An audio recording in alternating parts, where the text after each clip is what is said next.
Hi friends, welcome to mom's kitchen YouTube channel. ಇವತ್ತು ನಾನು ಎಲ್ಲರಿಗೂ ಫೇವ್ರೇಟ್ ಆಗಿರುವ ಎಗ್ ಫ್ರೈಡ್ ರೈಸನ್ನು ಮಾಡೋದು ಹೇಗೆ ಅಂತ ಹೇಳ್ಕೊಡ್ತಾ ಇದ್ದೀನಿ. ಸೇಮ್ ಸ್ಟ್ರೀಟ್ ಸ್ಟೈಲಲ್ಲಿ ಹೇಗೆ ಮಾಡ್ತಾರೋ ಹಾಗೆ ಆಗುತ್ತೆ. ಸೊ ನೋಡುವ ಹೇಗೆ ಮಾಡೋದು ಅಂತ. ಇಲ್ಲಿ ನಾನು ಬಾಸ್ಮತಿ ಅಕ್ಕಿಯಿಂದ ಅನ್ನ ಮಾಡಿ ಇಟ್ಕೊಂಡಿದ್ದೀನಿ.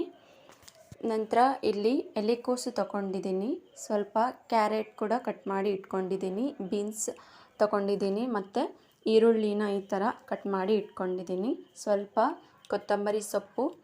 ನಂತರ ಇಲ್ಲಿ ನಾನು 3 ಮೊಟ್ಟೆ ತಗೊಂಡು ಅದಕ್ಕೆ ಪೆಪ್ಪರ್ ಪೌಡರ್ ಹಾಕಿ ಮಿಕ್ಸ್ ಮಾಡಿ ಇಟ್ಕೊಂಡಿದ್ದೀನಿ. ಸ್ವಲ್ಪ ಕ್ಯಾಪ್ಸಿಕಮ್ ಕೂಡ ತಗೊಂಡಿದ್ದೀನಿ, ಟೇಸ್ಟ್ ಚೆನ್ನಾಗಿರುತ್ತೆ ಕ್ಯಾಪ್ಸಿಕಮ್ ಹಾಕಿದರೆ. ಈಗ ಡಾರ್ಕ್ ಸೋಯಾ ಸಾಸ್ ತಗೊಂಡಿದ್ದೀನಿ, ನಂತರ ಟೊಮೆಟೊ ಕೆಚಪ್ ಕೂಡ ತಗೊಂಡಿದ್ದೀನಿ, ನಂತರ ಗ್ರೀನ್ ಚಿಲ್ಲಿ ಸಾಸ್ ತಗೊಂಡಿದ್ದೀನಿ. ನೆಕ್ಸ್ಟ್ ಜಿಂಜರ್ ಗಾರ್ಲಿಕ್ ಪೇಸ್ಟ್, ಆಮೇಲೆ ಫ್ರೈಡ್ ರೈಸ್ ಮಸಾಲ ಕೂಡ ತಗೊಂಡಿದ್ದೀನಿ. ಹೇಗೆ ಮಾಡೋದಂತ ನೋಡುವ. ಒಂದು ಪಾತ್ರೆಯಲ್ಲಿ ಎಣ್ಣೆನ ಹಾಕ್ಕೊಳ್ತಾ ಇದ್ದೀನಿ. ಹಾಕಿ ಕಾದ್ಮೇಲೆ ಸ್ವಲ್ಪ ಬೆಳ್ಳುಳ್ಳಿನ ಕಟ್ ಮಾಡಿ ಈ ಥರ ಕಟ್ ಮಾಡಿ ನಾನು ಹಾಕ್ಕೊಂಡಿದ್ದೀನಿ, ಟೇಸ್ಟ್ ಚೆನ್ನಾಗಿರುತ್ತೆ. ನಂತರ ಈರುಳ್ಳಿನ ಹಾಕಿ ಫ್ರೈ ಮಾಡ್ಕೊಳ್ಬೇಕು. ಈರುಳ್ಳಿನ ಹಾಕಿ ಚೆನ್ನಾಗಿ ಫ್ರೈ ಮಾಡ್ಕೊಳ್ಳಿ. ಇದು ಸ್ವಲ್ಪ ಫ್ರೈ ಆದರೆ ಸಾಕು, ಜಾಸ್ತಿ ಏನು ಬೇಡ. ಈಗ ಶುಂಠಿ ಬೆಳ್ಳುಳ್ಳಿ ಪೇಸ್ಟನ್ನು ಕೂಡ ಹಾಕಿ ನಾನು ಚೆನ್ನಾಗಿ ಫ್ರೈ ಮಾಡ್ಕೊಳ್ತೀನಿ. ಅದರ ಹಸಿ ವಾಸನೆ ಹೋಗಬೇಕು, ಅಲ್ಲಿ ತನಕ ಫ್ರೈ ಮಾಡ್ಕೊಂಡಿದ್ದೀನಿ. ಆಮೇಲೆ ಕ್ಯಾರೆಟನ್ನು ಸೇರಿಸ್ಕೊಳ್ತಾ ಇದ್ದೀನಿ. ಮೊದಲಿಗೆ ಕ್ಯಾರೆಟ್ ಹಾಕ್ಕೊಳ್ತೀನಿ, ಯಾಕಂದರೆ ಅದು ಸಾಫ್ಟ್ ಆಗಲಿಕ್ಕೆ ಸ್ವಲ್ಪ ಟೈಮ್ ಹಿಡಿಯುತ್ತೆ. ಹಾಗಾಗಿ ಒಂದು 5 ನಿಮಿಷ ತನಕ ನಾನು ಕ್ಯಾರೆಟನ್ನು ಚೆನ್ನಾಗಿ ಫ್ರೈ ಮಾಡ್ಕೊಳ್ತೀನಿ. ಈಗ ಉಳಿದಿರುವ ತರಕಾರಿಯನ್ನು ಕೂಡ ನಾನು ಇದರಲ್ಲಿ ಸೇರಿಸ್ಕೊಳ್ತಾ ಇದ್ದೀನಿ. ಇದು ಒಂದು 2 ನಿಮಿಷ ಫ್ರೈ ಮಾಡಿದರೆ ಸಾಕಾಗುತ್ತೆ, ಜಾಸ್ತಿ ಏನು ಟೈಮ್ ಹಿಡಿಯಲ್ಲ, ಬೇಗನೆ ಮಾಡ್ಕೊಳ್ಬೋದು ನಾವು. ಈಗ ಚೆನ್ನಾಗಿ ಫ್ರೈ ಮಾಡಿ ಆಗಿದೆ. ಇವಾಗ ಕ್ಯಾಪ್ಸಿಕಮ್ ಕೂಡ ಸೇರಿಸ್ಕೊಳ್ತಾ ಇದ್ದೀನಿ. ಈಗ ತರಕಾರಿ ಎಲ್ಲ ಚೆನ್ನಾಗಿ ಮಿಕ್ಸ್ ಮಾಡ್ಕೊಂಡಿದ್ದೀನಿ. ಈಗ ಸ್ವಲ್ಪ ಉಪ್ಪನ್ನು ಸೇರಿಸ್ಕೊಳ್ತಾ ಇದ್ದೀನಿ, ನೋಡಿಕೊಂಡು ಉಪ್ಪು ಹಾಕ್ಕೊಳ್ಳಿ. ಅನ್ನದಲ್ಲಿ ಕೂಡ ನಾವು ಉಪ್ಪು ಹಾಕಿರ್ತೀವಿ, ಸೊ ಹಾಗಾಗಿ. ಇವಾಗ ಸಾಸಸ್ ಹಾಕ್ಕೊಳ್ಳುವ.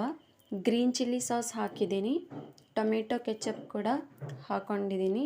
ನಿಮ್ಮ ಹತ್ರ ಗ್ರೀನ್ ಚಿಲ್ಲಿ ಸಾಸ್ ಇಲ್ಲ ಅಂದರೆ ಅದನ್ನು ಸ್ಕಿಪ್ ಕೂಡ ಮಾಡ್ಕೊಳ್ಬೋದು.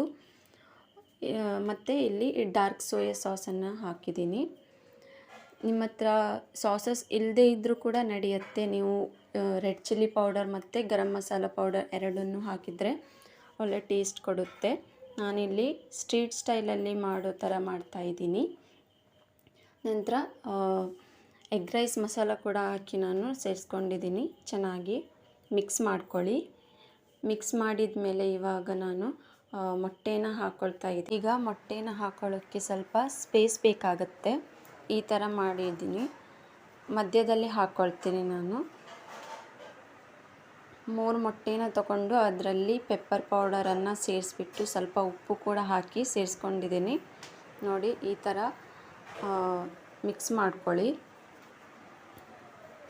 ಚೆನ್ನಾಗಿ ಮಿಕ್ಸ್ ಆದಮೇಲೆ ನಾವು ಅನ್ನನ ಹಾಕ್ಕೊಳ್ಳುವ.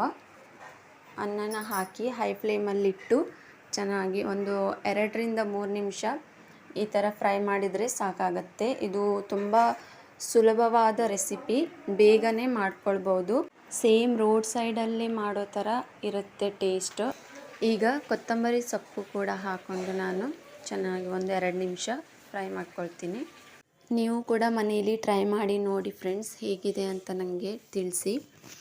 ಇವತ್ತಿನ ರೆಸಿಪಿ ನಿಮಗೆ ಇಷ್ಟ ಆದರೆ ಪ್ಲೀಸ್ ಲೈಕ್ ಮಾಡಿ, ಶೇರ್ ಮಾಡಿ ಹಾಗೂ ಸಬ್ಸ್ಕ್ರೈಬ್ ಮಾಡಿ. Thank you.